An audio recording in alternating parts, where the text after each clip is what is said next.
नमस्कार दोस्तों, स्वागत है आप सभी का आपके अपने YouTube चैनल वर्दी क्लासेज में। तो आज के इस क्लास में हम लोग देखेंगे वर्णमाला। तो चलिए शुरू करते हैं पहले प्रश्न से। पहला प्रश्न देखिए कह रहा है कि निम्न में से क वर्ग का उच्चारण स्थान कौन सा है। ठीक है, क वर्ग का उच्चारण स्थान कौन सा है। तो जो क वर्ग है उसका उच्चारण स्थान आपका कौन सा होता है, कंठ, इसलिए करेक्ट ऑप्शन आपका बी होगा। ठीक है, वहीं हम बात कर रहे हैं कि जो च वर्ग होता है, ठीक है, च वर्ग का उच्चारण स्थान क्या होता है आपका, च वर्ग का उच्चारण स्थान आपका तालु होता है। और अगर हम वही बात करते हैं ओष्ठ की, तो ओष्ठ जो होता है प वर्ग का उच्चारण स्थान होता है। ठीक है, यह क्या होता है, प वर्ग का उच्चारण स्थान। और बात करें दंत की, तो यह होता है आपका त वर्ग का। ठीक है, कौन सा, त वर्ग। क्लियर। और अब यहाँ पे हम बात करें, यही बात करते हैं मूर्धा। ठीक है, मूर्धा जो होता है वह होता है आपका ट वर्ग का। किसका, ट वर्ग का। तो टोटल अगर हम वर्गीय व्यंजन की बात करें, तो वर्गीय व्यंजन की कुल संख्या कितनी है, वर्गीय व्यंजन में वर्णों की संख्या कितनी है, टोटल 25 वर्ड आते हैं। कहाँ से कहाँ तक, वो आते हैं आपके क से लेकर म तक जो वर्ड हैं वर्णमाला में, यह वर्गीय व्यंजन के अंतर्गत आते हैं। इन चीज़ों को ध्यान में रखेंगे। ठीक है, तो चलिए अगले प्रश्न में चलते हैं। दिया है कि निम्नलिखित विकल्पों में से कौन सा दीर्घ स्वर नहीं है। देखिए इस चीज़ को ध्यान रखिएगा, दीर्घ स्वर नहीं है। तो अगर हम स्वर की बात करें, तो स्वर में देखेंगे दो प्रकार होते हैं। कौन कौन सा, एक तो है आपका ह्रस्व स्वर, जिसको लघु स्वर भी बोलते हैं। क्या है, एक है आपका ह्रस्व स्वर और एक है आपका दीर्घ स्वर। ठीक है, कौन सा है, दीर्घ स्वर। ह्रस्व स्वर की बात करें तो इनकी संख्या है आपकी 4। कौन कौन सी, आप देखेंगे अ है, ठीक है, उसके बाद अगर हम देखें तो ई है, उसके बाद हम देखें तो यहाँ पे ऊ है, और कौन सा है आपका री है। और बाकी शेष जो 7 बचे हुए हैं, क्योंकि टोटल स्वरों की संख्या हिंदी में कितना होता है, 11। वहीं संस्कृत में हम बात करें तो संस्कृत में जो स्वरों की संख्या है वह होती है 13। क्लियर, और हिंदी में होती है 11। अब दीर्घ स्वर की बात करें तो दीर्घ स्वर 7 होते हैं। कौन कौन से, अब जितने शेष बचे हुए स्वर हैं वो दीर्घ स्वर में आ जाएगा, आपका बड़ा ई आएगी, ठीक है, बड़ा ऊ आएगा, ठीक है, ए आएगा, ए आएगा, ठीक है, ओ और औ। ठीक है, यह आपका है दीर्घ स्वर। दीर्घ स्वर को ही गुरु स्वर बोलते हैं, इसको द्विमात्रिक स्वर भी बोलते हैं। तो कह रहा है दीर्घ स्वर नहीं है, कौन सा नहीं है, तो यहाँ पर हम देखेंगे। अब यहाँ पे ऑप्शन से देखते हैं, तो ऊ तो आपका दीर्घ स्वर है, बड़ी ई आपका दीर्घ स्वर है, और आ आपका दीर्घ स्वर है। कौन सा दीर्घ स्वर नहीं है, वह है आपकी छोटी ई, इसलिए करेक्ट ऑप्शन आपका सी होगा। समझ में आया? तो चलिए अगले प्रश्न में चलते हैं। और इस यहाँ पर देखेंगे, दिया है कि स का उच्चारण स्थान है, श का। ठीक है, तो स का उच्चारण स्थान कौन सा है, स का उच्चारण स्थान जो होता है यह आपका है मूर्धा, यह आपका, इसको मूर्धन्य स भी बोलते हैं। क्लियर। ठीक है, दंत स कौन सा होता है, ठीक है, दंत स, यह वाला स जो होता है इसको दंत स बोलते हैं। ठीक है, क्या बोलते हैं इसको, दंत स। क्लियर। चलिए आगे हम बात करेंगे। अगला, य र ल व किस वर्ग के व्यंजन है। ठीक है, य र ल व किस वर्ग के व्यंजन है, तो इसकी हम बात करें तो जो य र ल व हैं यह आपके अंतस्थ व्यंजन है। कौन से हैं, अंतस्थ व्यंजन, इसलिए करेक्ट ऑप्शन आपका बी होगा। उष्म व्यंजन की बात करें, ऐसे व्यंजन जिनके उच्चारण में के दौरान क्या होती हैं, गर्म सांसें निकलती हैं या घर्षण उत्पन्न होता है। ठीक है, इसको उष्म संघर्षी व्यंजन भी बोलते हैं। तो उष्म संघर्षी व्यंजन 4 होते हैं। कौन कौन सा, स, स, स और ह, ये आपके उष्म संघर्षी व्यंजन में आते हैं, उष्म व्यंजन के अंतर्गत आते हैं। वहीं दंत, ठीक है, अगर हम बात करें दंत, जिनका उच्चारण दंत है या दंत में आते हैं, तो वह कौन कौन से हैं, वह आपका है त वर्ग, इनका उच्चारण स्थान क्या है, दंत है या दंत है। ठीक है, और कौन कौन से आते हैं, ल और स का भी उच्चारण स्थान क्या है आपका, दंत है। एक कहीं कहीं क्या होता है कि एक एक वर्ड का उच्चारण स्थान एक से अधिक है। ठीक है, इस चीज़ को भी ध्यान में रखेंगे। अभी आप उसमें में भी स को देख रहे हैं और दंत में भी स को देख रहे हैं। और तालब की बात करें तो तालब में आता है आपका च वर्ग। ठीक है, च वर्ग का जो उच्चारण स्थान है वह तालव्य है। और कौन कौन सा आता है, य आता है आपका और स आता है, इसको भी ध्यान में रखेंगे। ठीक है, अब क्योंकि इसलिए कि जो स है यह आपका उसमें में भी आ रहा है और तालब में भी आ रहा है। तो कई ऐसे वर्ड हैं जो एक से अधिक, जिनका उच्चारण स्थान एक से अधिक है। क्लियर। चलें आगे देखते हैं। दिया कि निम्नलिखित में से कौन सा अंतस्थ व्यंजन है, कौन सा अंतस्थ व्यंजन है, तो आप इसमें आंसर करें। तो यह जो है आपका वह कौन सा है अंतस्थ व्यंजन, वह है आपका ल। ऑप्शन ए क्या हो जाएगा करेक्ट। क्लियर, अंतस्थ व्यंजन है। क्लियर, चलिए आगे हम देखेंगे अंतस्थ व्यंजन। अभी हमने ऊपर ही बताया, यहाँ पर देख सकते हैं कि य र ल व जो हैं ये आपके अंतस्थ व्यंजन के अंतर्गत आते हैं। तो यहाँ से ऑप्शन में कौन सा मिल रहा है ल, तो करेक्ट ऑप्शन आपका ही होगा। देखिए जितने भी प्रश्न हैं ये किसी न किसी एग्जाम में आए हुए प्रश्न हैं और एग्जाम का लेवल इसी के इर्द गिर्द ही रहता है, ऐसे ही प्रश्न एग्जाम में आते हैं।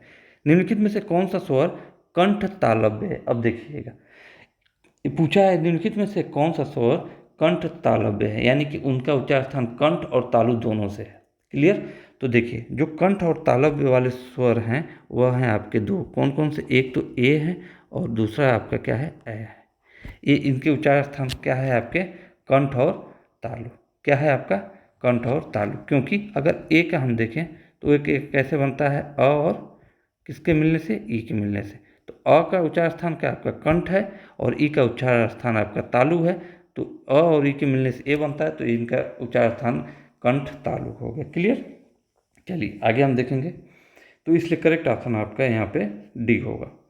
अनुस्वार किसका कार्य करता है, ठीक है, अनुस्वार किसका कार्य करता है, तो अनुस्वार जो है आपका यह आपका पंचम वर्ण का कार्य करता है, इसलिए करेक्ट ऑप्शन आपका सी होगा। पंचम वर्ण का कार्य करता है आपका अनुस्वार। जैसे अगर हम बात करें संपूर्ण, ठीक है, संपूर्ण की बात करते हैं तो संपूर्ण क्या है आपका, अगर हम देखें इसको आप जब संधि विच्छेद करते हैं तो इसको लिखते हैं सम, ठीक है, सम प्लस पूर्ण, यही तो लिखते हैं।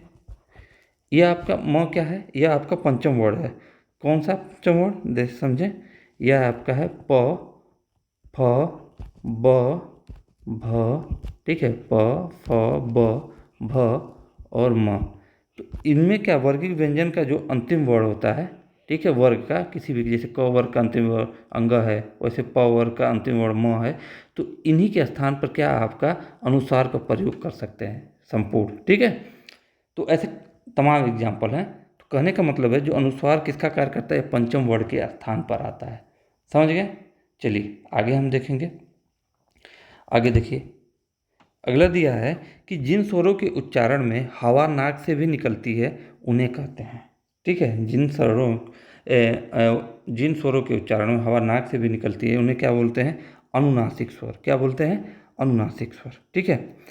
और केवल जिसमें मुंह से निकलती है तो उनको बोलते हैं निरअनुनासिक बोलते हैं, ठीक है, निरनुनासिक या निरअनुनासिक स्वर बोलते हैं जिनसे जिन वर्णों के उच्चारण में केवल हवा मुंह से निकले, और अगर नाक से भी हवा निकल रही तो अनुनासिक स्वर बोलते हैं। चलिए करेक्ट ऑप्शन आपका बी हो गया। क्लियर, अनुनासिक स्वर आपका है जैसे अंग, ठीक है। अब यहाँ पे देखेंगे और निम्नासिक स्वर में देख सकते हैं आपका अ है, आ है, बड़ी ई है। निम्नलिखित में से कौन सा संयुक्त स्वर नहीं है, संयुक्त स्वर नहीं है, समझिएगा, ठीक है।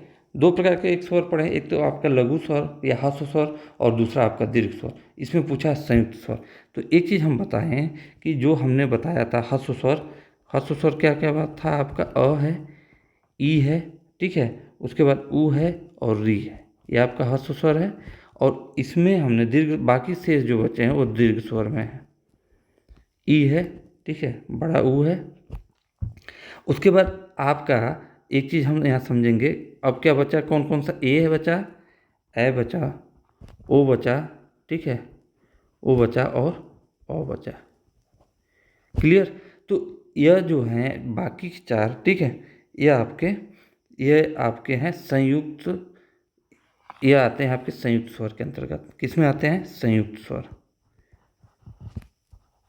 यह आपके आते हैं संयुक्त स्वर में। क्लियर, समझिएगा संयुक्त स्वर में क्यों आते हैं, क्योंकि अगर आ का हम बताएं फॉर्मेशन तो आ जो बना है अ प्लस अ के मिलने से, ठीक है, इसको सजाती स्वर भी बोलते हैं, यह संयुक्त स्वर है। ई जो है आपके छोटी ई और छोटी ई के मिलने से बना है, और वहीं ऊ देखेंगे छोटा ऊ के मिलने से। लेकिन हम इस ए को देखते हैं, ये जो बना है ये अ और ई को मिलने से बना है, ठीक है। तो यह क्या है, ये समान स्वरों के मिलने से बन रहा है, जिसको सजाती स्वर, और इन चारों को विजाती स्वर भी बोलते हैं और इनको संयुक्त स्वर भी बोलते हैं। बात समझ आया? तो इस चीज़ को अब जैसे ए है, यह बनेगा आपका अ प्लस ए के मिलने से। क्लियर? तो इस प्रकार से है। तो करेक्ट इसमें जो पूछा है कि कौन सा संयुक्त स्वर नहीं है, तो यह आपका संयुक्त स्वर है, यह भी है और यह भी है। ऊ जो है संयुक्त स्वर नहीं है, इसलिए करेक्ट ऑप्शन आपका सी होगा। कि अगर इसमें पूछे सजाती स्वर, तो ऊ जो है आपका सजाती स्वर के अंतर्गत भी आएगा। निम्नलिखित में से कौन सा वर्ड दंत नहीं है? ठीक है, यानी जिनका उच्चारण स्थान दंत नहीं है, तो बताएं यहाँ पे कौन सा वर्ड आपका दंत नहीं है।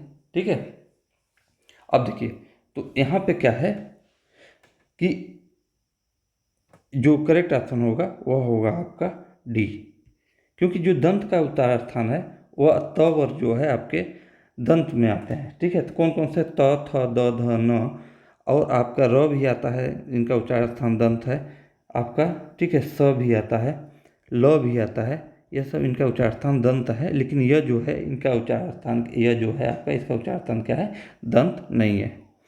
ठीक है, अब आगे हम देखेंगे हिंदी स्वरों का वर्गीकरण जब जीव के भाग के आधार पर किया जाता है, तो निम्नलिखित में से कौन सा भेद इसके अंतर्गत नहीं आता? देखिए, हिंदी स्वरों का वर्गीकरण जब जीव के भाग के आधार पर किया जाता है, तो तीन प्रकार से किया जाता है। एक होता है कि जीव के अग्रभाग से, जिनके उच्चारण में मदद मिलती है। एक होता है जीव के मध्य भाग से, और एक होता है जीव के पश्च भाग से। ठीक है, तो तीन प्रकार से होते हैं, तीन प्रकार से भेद होते हैं। और उस हिसाब से जैसे जीभ के आगे वाले भाग से तो अग्र स्वर हो गया, पीछे वाले भाग से पश्च स्वर हो गया, और मध्य वाले भाग से जो जिस स्वर का उच्चारण होगा, मध्य वाले भाग से केवल अ का उच्चारण होता है, वो हो गया मध्य स्वर। यह मुख खुलने के आधार पर होता है विवृत, अर्धविवृत या समृत। तो इसलिए इसमें जो करेक्ट ऑप्शन होगा वह होगा आपका डी। कौन सा भेद इसके अंतर्गत नहीं आएगा जीभ के भाग के आधार पर? वह होगा डी, विवृत स्वर। निम्नलिखित में से पार्श्विक ध्वनि कौन सी है? बारह देखेंगे, पार्श्विक ध्वनि कौन सी है, तो वह कौन सी है आप बताएं यहाँ पर। जिन ध्वनियों के उच्चारण में जिह्वा का अग्रभाग, ठीक है, वर्ष का स्पर्श करती है तथा श्वास जिह्वा के दोनों पार्श्वों से निकलकर उन्हें पार्श्विक ध्वनि कहते हैं, पार्श्वों से निकलती है। हिंदी वर्णमाला की जो ल ध्वनि है वह पार्श्विक स्वर है, इसलिए करेक्ट ऑप्शन आपका क्या हो जाएगा? पार्श्विक स्वर मतलब कर रहे हैं पार्श्विक व्यंजन है, वह आपका है करेक्ट ऑप्शन आपका बी, ल। ठीक है, चलिए आगे बात करें। ट वर्ग उच्चारण की दृष्टि से किस प्रकार की ध्वनि है? ट वर्ग। ट वर्ग किस में आता है? अभी ऊपर हमने बताया था, जो ट वर्ग है वह आता है मूर्धन्य में। किस में आता है? मूर्धन्य में, इसलिए करेक्ट ऑप्शन आपका डी। कंठ की बात करें तो कंठ में आता है आपका क वर्ग। ठीक है, तालव्य की बात करें तो आता है आपका च वर्ग, रिविजन करा रहा हूँ एक बार आपसे। और दंत की बात करें तो आपका है त वर्ग। सब सारे क्या है? अंतस्थ व्यंजन है या वर्गीय व्यंजन है। उसके बाद हम बात करें निम्नलिखित में से कौन सा दीर्घ स्वर है? दीर्घ स्वर। ठीक है, अब जैसे हमने बताया क्या है दीर्घ स्वर है, तो यहाँ पर अगर हम बात करें तो दीर्घ स्वर है, ये तो सारे आपके यहाँ पे देख सकते हैं। आ जो है आपका दीर्घ स्वर है, ओ भी आपका दीर्घ स्वर में ही आता है। लेकिन अगर हम बात करें यहाँ पे, तो आ जो है आपका दीर्घ स्वर है, ए है, ओ है, या अगर अभी ऊपर हमने बात किया, ठीक है, ये किस में आ गया? यह तो आपका कौन सा है? यह आपका है ह्रस्व स्वर या लघु स्वर। और ए और ओ जो है, अभी हमने ऊपर अगर चर्चा करें, अगर इस ऑप्शन के हिसाब से देखें तो ये किस में आते हैं? संयुक्त स्वर में। ठीक है, उस हिसाब से अगर हम बात करें, जब संयुक्त स्वर को इसमें हम इंक्लूड करेंगे तब दीर्घ स्वर आपका आ होगा। बाकी तो दीर्घ स्वर ए भी हैं, ओ भी हैं, लेकिन अगर संयुक्त स्वर के हिसाब से अगर इस ऑप्शन को छाटें तो ऊ तो आपका लघु स्वर हो गया, और जो आ है आपका दीर्घ स्वर, ए और ओ आपके संयुक्त स्वर में आ गया। क्लियर? च, छ, ज, झ, य का उच्चारण स्थान होता है, यानी कि च वर्ग। च वर्ग किस में आते हैं? ठीक है, तो च वर्ग जो है वो आता है आपका तालु में। ठीक है, इसलिए करेक्ट ऑप्शन आपका सी होगा। आगे बात करें प्रत्येक वर्ग का, अच्छा च वर्ग में अगर हम स्वर की बात करें तो कौन से स्वर आते हैं? ठीक है, ई, छोटा ई, बड़ा ई, ये भी आपके उच्चारण स्थान तालु से है। ठीक है, इसमें आप ध्यान रखेंगे। प्रत्येक वर्ग का दूसरा और चौथा वर्ग क्या कहलाता है? जैसे वर्ग मतलब समझ रहे हैं, जैसे आपका क वर्ग है तो क वर्ग में क है, ख है, ग है, घ है और अंग है। ठीक है, ये एक वर्ग है। इसमें जो आप अगर हम बात करें प्रत्येक वर्ग का, पूछ रहा है कि दूसरा और चौथा, तो अगर हम देखें ये पहला है, ये दूसरा है, ये तीसरा है, चौथा है, ये पांचवा वर्ण है। पूछ रहा है दूसरा और चौथा क्या कहलाता है, यानी कि य और यह क्या कहलाता है। तो देखिए इसमें दो प्रकार के होते हैं, एक होता है अल्प प्राण और एक होता है महाप्राण। क्लियर। तो प्रत्येक वर्ग का जो दूसरा और चौथा वर्ण होता है वह होता है आपका महाप्राण। इस चीज को ध्यान में रखेंगे, क्या होता है, महाप्राण। और जो पहला तीसरा यानी विषम स्थान पर हैं वह होते हैं आपके अल्प प्राण। इस चीज को ध्यान में रखेंगे, क्या होते हैं, अल्प प्राण। तो इसमें करेक्ट ऑप्शन जो होगा आपका 16 का वह हो जाएगा ये महाप्राण। ठीक है।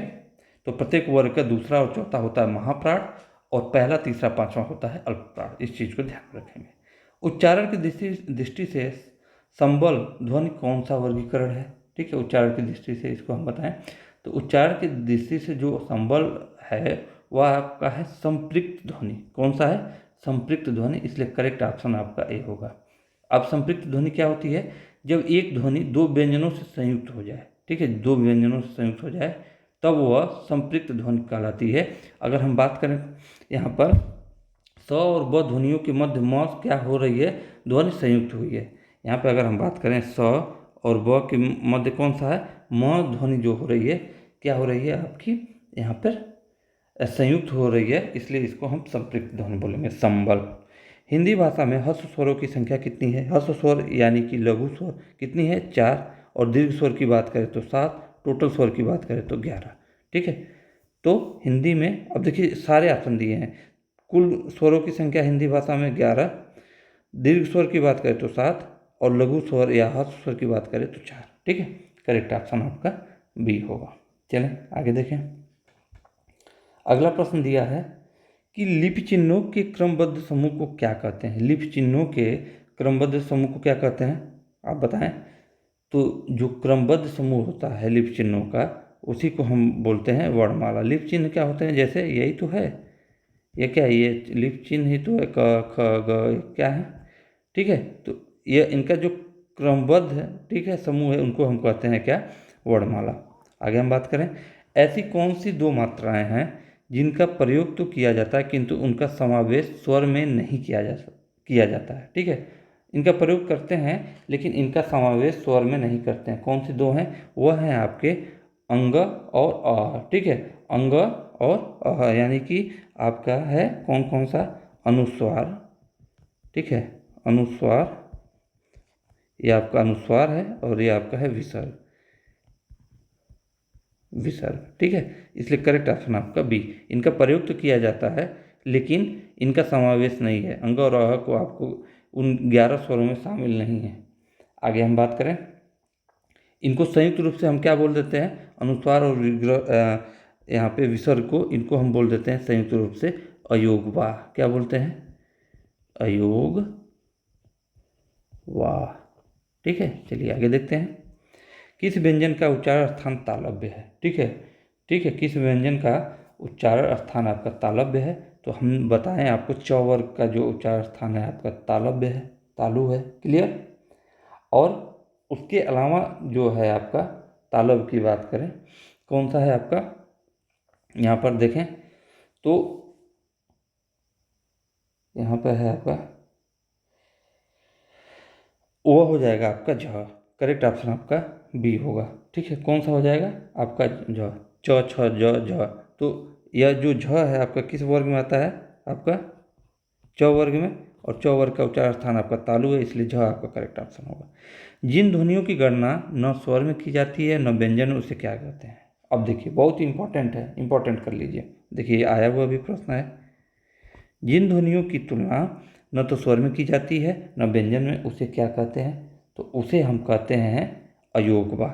ठीक है, अयोगवाह क्या कहते हैं, जैसे विसर्ग आपका अभी ऊपर हमने बात किया था, अंग और आह वाली जो हमने बात की है। ठीक है, विसर्ग और अनुस्वार यहाँ पर देख लीजिए, ये आपका है ना, विसर्ग और अनुस्वार, इनकी गणना ना तो आपका स्वर में होता है ना व्यंजन में, उनको हम क्या बोलते हैं, बोलते हैं अयोगवाह। ठीक है,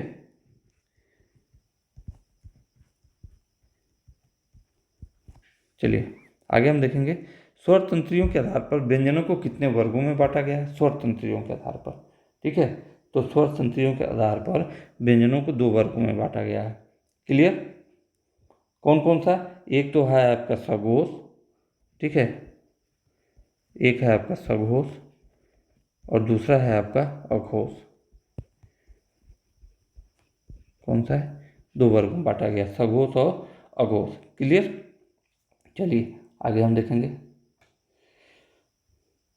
अगला प्रश्न देखिए, कह रहा है कि जीवा की नोक जब ऊपर के दांतों की पंक्ति के सामने वाले दांत के ऊपरी हिस्से से संपर्क में आकर वायु के प्रवाह को अवरुद्ध करती है, तो ऐसे उच्चारण स्थान को क्या कहा जाता है? क्या कहा जाता है? उसको कहा जाता है आपका वत्स्य। क्या? वत्स्य कहा जाता है। करेक्ट ऑप्शन आपका डी होगा। ठीक है, चलिए आगे हम बात करें। इनमें से कौन सी देवनागरी लिपि की वर्ण ध्वनि नहीं है? कौन सी देवनागरी लिपि की वर्ण ध्वनि नहीं है?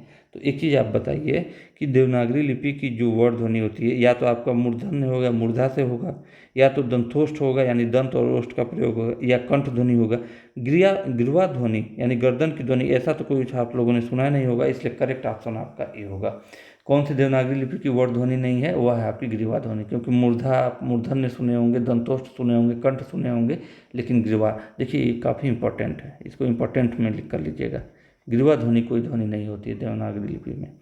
भाषा की सार्थक लघुत्तम इकाई किसे माना जाता है? बहुत ही सुंदर प्रश्न, राज्य मंडी परिषद का प्रश्न है।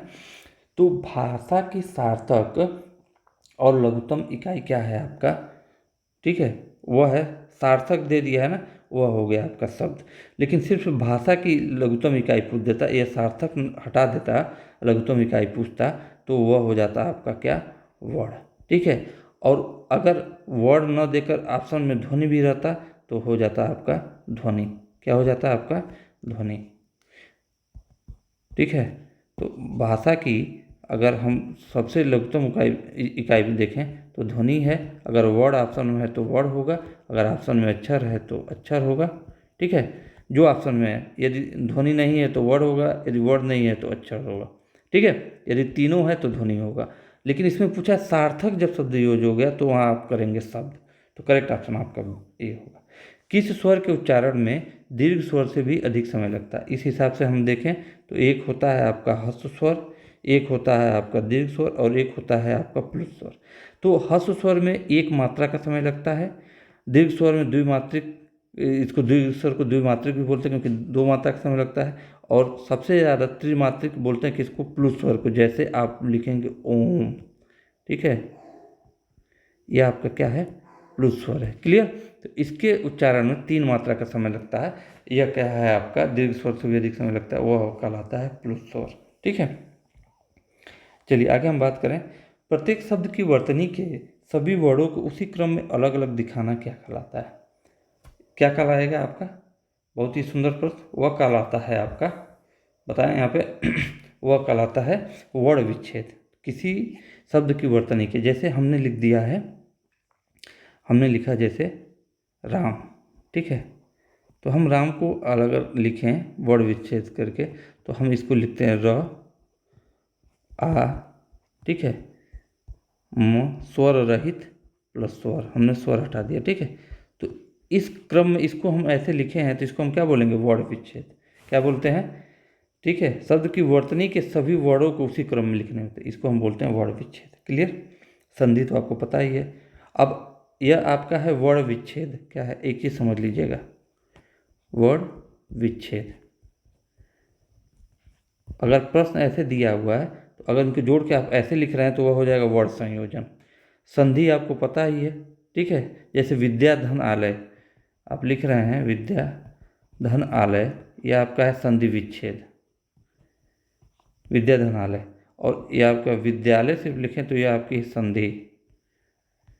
ठीक है, तो यह आपका है संधि विच्छेद और यह आपकी है संधि। ठीक है, तो इस चीज़ को ध्यान में रखेंगे। वर्णमाला में स्पर्श व्यंजनों की संख्या कितनी है? स्पर्श व्यंजनों की संख्या, ठीक है, अभी चर्चा ऊपर से होते आ रहा है। वर्गीय व्यंजन या स्पर्श व्यंजनों की संख्या कितनी है आपकी? 25। क्लियर? क वर्ग, च वर्ग, ट वर्ग, त वर्ग और प वर्ग। ठीक है, अगले प्रश्न को देखते हैं। स्वर ए और ए का उच्चारण स्थान कौन सा है? स्वर जो ए और ए है उसका उच्चारण स्थान कौन सा है? इसको ध्यान रखेंगे, वह उच्चारण स्थान है आपका कंठ तालव्य, इसलिए करेक्ट ऑप्शन आपका सी होगा। क्लियर? कंठ तालव्य। बात समझ आए? चलिए आगे हम देखेंगे। अगला प्रश्न देखिए कर रहा है कि हिंदी शब्दकोश में क के बाद कौन सा व्यंजन दिखाई देता है? बताइए, इतना आसान सा प्रश्न है। हिंदी शब्दकोश में क के बाद कौन सा व्यंजन दिखाई देगा? कौन सा दिखाई देता है क के बाद? अब यहाँ पे लोग क्या करेंगे, यहाँ पे लोग बोलेंगे ख, यही गड़बड़ कर देंगे। ठीक है, क के बाद जो आपका आता है व्यंजन वह होता है, देखिए यह आपका क है, स्वर रहित इसमें, यानी कि आधा क इसको बोल सकते हैं, यानी स्वर नहीं है, यानी इसमें अ नहीं है। क प्लस स वो क्या होता है? छ। तो क के बाद लिखते तो नहीं है, लेकिन आप यह ध्यान रखेंगे कि हिंदी शब्दकोश में क के बाद जो व्यंजन आता है वो आता है आपका छ। क्लियर? इसलिए करेक्ट ऑप्शन आपका डी होगा। चलिए आगे देखेंगे। निम्न में दंत वर्ण कौन सा है? 32 देखें। निम्न में दंत वर्ण कौन सा है? वह है आपका स, या इसको दंत स भी बोलते हैं। तो करेक्ट ऑप्शन आपका सी होगा। अगला प्रश्न देखते हैं। निम्न में अनुनासिक वर्ण कौन सा है? अनुनासिक कौन सा है? अनुनासिक वर्ण तो इनके उच्चारण में मुख और नाक दोनों से क्या होता है, मतलब हवा निकलता है। तो कौन सा हो जाएगा? वह हो जाएगा आपका म, इसलिए करेक्ट ऑप्शन आपका, ठीक है, क्या होता है? करेक्ट ऑप्शन आपका सी होगा। तो जितने भी वर्गीय व्यंजन है जिनके क्या है, हम कह रहे हैं पंचम अक्षर। पंचम अक्षर जैसे क का, क ख ग घ अंग, फिर अगर हम बात करें च छ ज झ इं, ठीक है, तो सभी वर्गीय व्यंजन का जो पांचवा वर्ण है, ठीक है, वह किस में आता है? अनुनासिक। इनका उच्चार स्थान क्या है आपका? अनुनासिक, या इनको हम अनुनासिक वर्ण बोलते हैं, न और म। तो ये आपके पंचमाक्षर इसको बोलते हैं, जो पंचमाक्षर हैं ये सब अनुनासिक वर्ण हैं। क्लियर? इस चीज़ को ध्यान में रखेंगे। चलिए आगे हम बात करेंगे। ल और स का उच्चारण किस स्थान से होता है? ल और स का उच्चारण स्थान, ठीक है, उच्चारण किस स्थान से होता है? तो ल और स किस में आते हैं? अगर हम बात करें तो ल और स का जो उच्चारण स्थान है वह है आपका बी, दंत। क्लियर? ठीक है, जैसे त वर्ग के जो वर्ण हैं वो आपके दंत में आते हैं, और ल और स भी किस में आते हैं? दंत में। इस चीज़ को आप लोग याद रखेंगे सीधे। ठीक है, यह दंत में। और कौन सा आता है आपका? पूरा त वर्ग जो होता है यह आपका आता है किस में? दंत में। आगे देखें। अगला प्रश्न कह रहा है कि स्वरों का उच्चारण व्यंजनों की सहायता से होता है, अनुस्वार की सहायता से होता है, अनुनासिक की सहायता से होता है, बिना किसी की सहायता से होता है। तो स्वर क्या है? स्वर अपने आप में क्या है? आज़ाद हैं, फ्री हैं, यानी इनके उच्चारण में किसी की सहायता से नहीं, यह ठीक है, बिना किसी सहायता से उच्चारित होते हैं। तो वह यह बिना किसी की सहायता से होता है, इसलिए करेक्ट ऑप्शन आपका डी होगा। वहीं व्यंजन की बात करें, अगर पूछता है कि व्यंजनों का उच्चारण, ठीक है, व्यंजनों का उच्चारण, तो वहाँ आप आंसर करते कि किसकी सहायता से? स्वरों की सहायता से होता है। व्यंजनों की जो उच्चारण की बात करता है तो ऑप्शन में आता है कि स्वरों की सहायता से होता है, तो करेक्ट ऑप्शन आप ऐसे करते। क्लियर? निम्न में से कौन सा शब्द प्रयत्न और उच्चारण के आधार पर व्यंजन का वर्गीकरण नहीं है? अब देखिए, आसान, बहुत ही सुंदर सा प्रश्न है। यहाँ पे कौन सा शब्द प्रयत्न और उच्चारण के आधार पर व्यंजन का वर्गीकरण नहीं है? तो प्रयत्न और उच्चारण के स्थान पे जो है आपका व्यंजन का वर्गीकरण नहीं, वह है आपका सघोष। करेक्ट ऑप्शन आपका सी होगा। क्लियर? यह आपका क्या है? ये जो है प्रयत्न उच्चारण के स्थान पर नहीं है, क्योंकि यह आपके गूंज के आधार पर है, सघोष और अघोष। ठीक है, सघोष और अघोष क्या होते हैं? इन यह वर्णों के उच्चारण में स्वर तंत्रियों को झंकृत होता है तो वो सघोष या घोष वर्ण कहलाते हैं, और जिसमें झंकृत नहीं होते हैं वो अघोष कहलाते हैं। तो प्रत्येक वर्ग का तीसरा, चौथा और पांचवा, ठीक है, प्रत्येक वर्ग का तीसरा, चौथा और जो पांचवा है, क्लियर, जो वर्ण है, और य र ल व और ह, ये सब क्या है? घोष वर्ण है। तो प्रत्येक वर्ग जो तीसरा, चौथा, पांचवा है, और क्या कौन सा है आपका? य, र, ल, व और स, ये आपके किस में आते हैं? मतलब ह, ये आते हैं आपके सघोष में। वहीं अघोष की बात करें तो पहला और दूसरा किस में आता है? अघोष में। वहीं प्राण, महाप्राण और अल्पप्राण की बात करें तो दूसरा और चौथा जो आता है ये आपका आता है महाप्राण में। ठीक है, कहाँ आता है? महाप्राण में। और वहीं बात करें पहला, दूसरा, सॉरी, पहला, तीसरा और पांचवा, ये आता है अल्प प्राण में। इन चीज़ को ध्यान में रखेंगे, अल्प प्राण। जिन स्वरों के उच्चारण में दो मात्रा का समय लगता है उन्हें हस्व से दोगुना समय लगता है, उनको कहते हैं। तो हस्व से दोगुना समय लगता है आपके किस में? बताएंगे गुरु स्वर में, जिसको दीर्घ स्वर भी कहते हैं। और ह्रस्व से तिगुना समय की बात करें तो वह लगता है प्लुत स्वर में। इसमें गुरु स्वर में, दीर्घ स्वर में किसना, गुरु स्वर को ही दीर्घ स्वर बोलते हैं। वह इसलिए करेक्ट ऑप्शन आपका बी होगा 37। अभी हमने ऊपर ही चर्चा किया था। क्लियर। चलिए आप आगे देखें। जिस व्यंजन की ध्वनि के उच्चारण के समय स्वर तंत्री में कंपन होता है, उच्चारण स्थान के आधार पर ध्वनियों के वर्गीकरण में उसका क्या स्थान है। ठीक है, स्वर तंत्रियों में कंपन की बात कर रहा है तो वह होता है काकल्य। क्या होता है? काकल्य। जिस व्यंजन में ध्वनि के उच्चारण के समय स्वर तंत्री में कंपन होता है, अर्थात जिनका उच्चारण स्वर यंत्र मुख से होता है, उन्हें काकल्य व्यंजन कहते हैं। इसके अंतर्गत कौन सा व्यंजन आता है? ह। ठीक है, चलें। निम्नलिखित में से किस शब्द में स्वर व्यंजन संबंधी अशुद्धि नहीं है? ठीक है, तो आप यहाँ पे हम देखेंगे तो एक तो आरोग्य है, इसमें अशुद्धि नहीं है। ईसाई, ये भी सही है। ऊर्जस्वी, ऊर्जस्वी यह आपका क्या है? स्वर। ठीक है, स्वर व्यंजन संबंधी अशुद्धि इसमें पूछा है कि नहीं है, तो बाकी सब में है। क्यों? अब ये जो आरोग्य है, आरोग्य लिखा जाता है ऐसे, ये पूछा है नहीं है ना, यह आपका आरोग्य ऐसे लिखा जाता है। ईसाई जो है, ईसाई आपका लिखा जाता है कैसे? ईसाई बड़ी ये होती है, दोनों में आगे पीछे दोनों जगह बड़ी ये होती है। स्वर संबंधी हो गया ना। अब देखिए यहाँ पर औतुसुक्य जो है, यह आपका क्या है? जो सी ऑप्शन है यह सही है। औतुसुक्य कैसे है? यह औतुसुक्य नहीं है, यह है आपका उत्सुक। ठीक है, तो स्वर व्यंजन संबंधी जो अशुद्धि नहीं है वह है ऊर्जस्वी में। ऊर्जस्वी इसमें नहीं है। चलिए आगे बात करें। निम्न में से कौन सा शब्द स्वर का वर्गीकरण नहीं है? कौन सा शब्द? अब एक चीज बताएं, स्वर का वर्गीकरण नहीं है। प्लुत क्या है? स्वर का वर्गीकरण है। ह्रस्व क्या है? ह्रस्व स्वर आता है। और अगर हम बात करें संयुक्त स्वर, संयुक्त स्वर भी सुने होंगे। कौन कौन से हैं? जैसे आपका ए है, ए है, ओ है, औ है, ये सब क्या है? ह्रस्व स्वर ही तो हैं। द्वित है जो, यह आपका स्वर का वर्गीकरण नहीं है, इसलिए करेक्ट ऑप्शन आपका डी होगा। चलिए आगे देखें। निम्नलिखित में से कौन सा मूल दीर्घ स्वर नहीं है? दीर्घ स्वर नहीं है। दीर्घ स्वर में 7 आते हैं और ह्रस्व स्वर में 4 आते हैं। कौन कौन से ह्रस्व स्वर हैं? अ है, आपका ई है, अ है, आपका ई है, उसके बाद ऊ है और री है। ये आपके क्या है? ह्रस्व स्वर है। क्लियर। अब इसमें ऑप्शन देखिए, ई। ठीक है, दीर्घ स्वर नहीं है, दीर्घ स्वर है। आ भी दीर्घ स्वर है, बड़ा ऊ भी दीर्घ स्वर है और ओ भी आपका दीर्घ स्वर है। मूल, अब ये पूछा कि मूल दीर्घ स्वर नहीं है, समझ रहे हैं ना? मूल दीर्घ स्वर नहीं है, तब इस चीज़ को समझिएगा। मूल दीर्घ स्वर जैसे आ है, तो आ का निर्माण हुआ है अ प्लस अ के मिलने से। ई है, इसका निर्माण हुआ है ई प्लस ई के मिलने से। और ऊ है, इसका निर्माण हुआ ऊ प्लस ऊ के मिलने से। ठीक है, लेकिन अगर ओ की बात करें तो यह इसका निर्माण हुआ है अ प्लस, ठीक है, ऊ के मिलने से। बात समझ आया ना? या आ प्लस ऊ के मिलने से। ठीक है, तो इसलिए यहाँ बड़ा ऊ भी हो सकता है। इसलिए यह ओ जो है यह आपका क्या है? मूल दीर्घ स्वर नहीं है, यह संयुक्त दीर्घ स्वर है, संयुक्त स्वर है।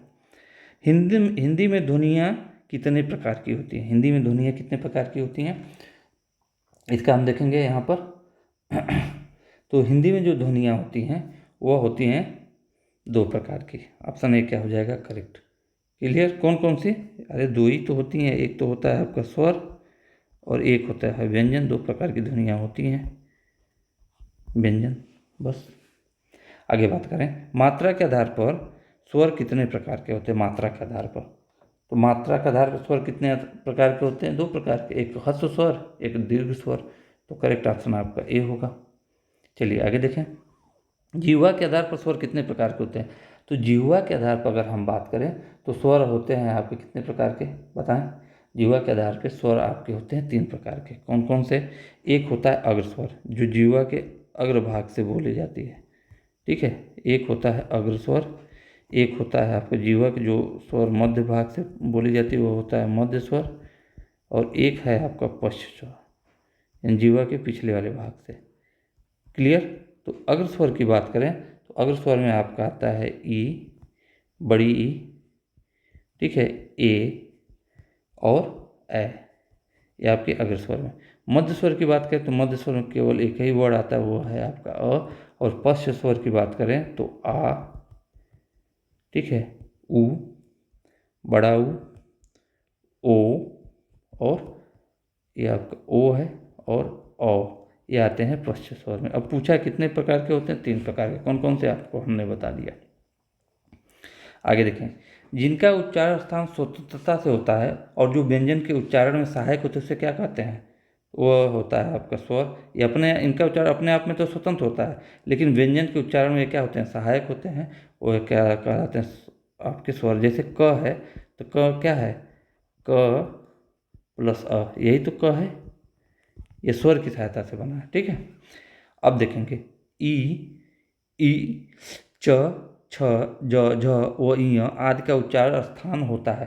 तो हम ये आपका देखिए पहले पूरा क्या है, च वर्ग है, ठीक है। और च का जो उच्चारण स्थान होता है, च वर्ग का, च वर्ग का उच्चारण स्थान क्या होता है, आप लोगों को पता ही है। च वर्ग का जो उच्चारण स्थान होता है तालव्य, और ई और ई भी किस में आते हैं, तालव्य। इनका भी उच्चारण स्थान तालव्य होता है, तालु यानी तालु होता है। तो आप सीधे अगर जिसको पता है कि च वर्ग का, इससे ही समझ लीजिए च वर्ग का उच्चारण स्थान आपका तालु है, तो सीधे ऑप्शन देखने की जरूरत नहीं। ई और ई आपको याद भी ना हो, छोटी बड़ी, तो भी आप उस ऑप्शन से देख के बाकी च, छ, ज, झ, ञ को देख के मार सकते हैं तालव्य।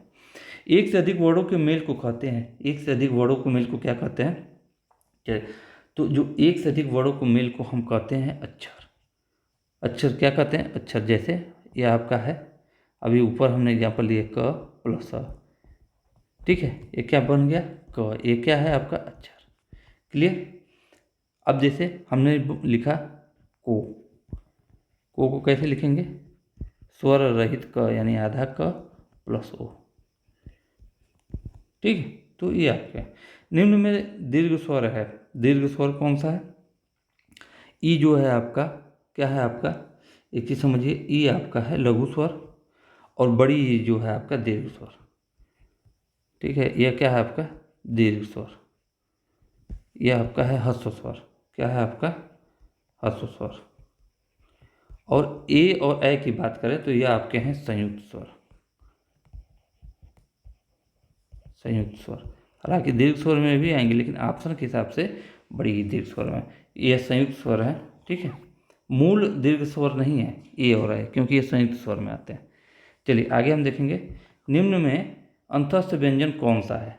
चलिए निम्न में अंतस्थ व्यंजन कौन सा है, वह है आपका वह, करेक्ट ऑप्शन आपका सी होगा।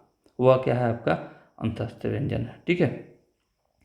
चलिए अगर हम अंतस्थ व्यंजन की बात करें तो चार जो अंतस्थ व्यंजन है वो कौन कौन से हैं, य, र, ल और व, ये क्या है आपके अंतस्थ व्यंजन, ठीक है।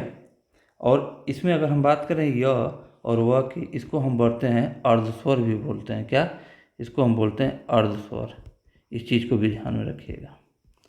चलिए आगे देखें, निम्न में अल्प प्राण व्यंजन कौन सा है। अल्प प्राण व्यंजन, दो प्रकार के व्यंजन है, एक अल्प प्राण है, एक महाप्राण है, ठीक है। तो अल्प प्राण की बात करते हैं तो प्रत्येक वर्ग का पहला, तीसरा और पांचवा ये आपका है अल्प प्राण, और दूसरा और चौथा जो है आपका वह हो गया महाप्राण, महाप्राण। तो अगर हम बात करें ख जो है ये दूसरे नंबर पे आता है, महाप्राण हो गया, और ग जो है तीसरे नंबर पर आया तो अल्प प्राण हो गया। तो करेक्ट ऑप्शन आपका बी होगा, ठीक है। करेक्ट ऑप्शन क्या होगा आपका बी, यानी कि ग। तो आज का सेशन यही समाप्त करते हैं, फिर मिलेंगे अगली वीडियो में, ठीक है, वर्णमाला के पार्ट 2 के साथ। वीडियो कैसी लगी कृपया कमेंट में ज़रूर बताएं। फिर मिलेंगे अगली वीडियो में, तब तक के लिए जय हिंद जय भारत।